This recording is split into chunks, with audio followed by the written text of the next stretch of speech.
Under 20,000 budget లో మీరు ఏ mobile కొందామని చెప్పి అనుకున్నారు ప్రస్తుతం మార్కెట్ ప్రకారం. First of all Samsung Galaxy M36 20 బిలోకి వస్తుంది. అమెజాన్ లో ఉంది. డిస్ప్లే క్వాలిటీ సూపర్ ఎమ్ డిస్ప్లేతో వస్తుంది. అండ్ 15తో వస్తుంది. 6 ఇయర్స్ వరకు ఆరామ్స్ గా అప్డేట్స్ వస్తూనే ఉంటాయి.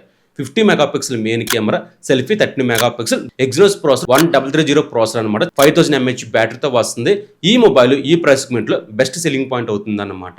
సెకండ్ వచ్చేసరికి రియల్మీ నార్జో 95G అనే మొబైల్ అండ్ సూపర్ ఎమ్ డిస్ప్లేతో వస్తుంది. 120Hz రిఫ్రెష్ తో వస్తుంది. స్టీరియో స్పీకర్స్ తో వస్తుంది. డిస్ప్లే క్వాలిటీ చాలా బాగుంటుంది. 50 megapixel main camera, selfie 50 megapixel, 6 mAh బ్యాటరీతో వస్తుంది. బాక్స్ లో మనకి 60 వాట్స్ ప్రొవైడ్ చేస్తున్నారు. ప్రాసెసర్ గురించి మాట్లాడితే అవుట్ ఆఫ్ బాక్స్ మనకి అండ్ 15 తో వస్తుంది. MediaTek processor 6400 max processor. Little bit games బాగా హ్యాండిల్ చేయగలదు ఈ మొబైల్ వచ్చేసరికి. నెంబర్ 3 iQOO Z11X అనమాట. Display quality refresh plus IPS panel తో వస్తుంది. 120Hz రిఫ్రెష్ తో వస్తుంది. MediaTek processor 7400 turbo processor. 50 megapixel main camera, selfie 32 megapixel, 7200 mAh బ్యాటరీతో వస్తుంది. 44 వాట్ చార్జర్ ప్రొవైడ్ చేస్తారు బాక్స్ లో వచ్చేసరికి.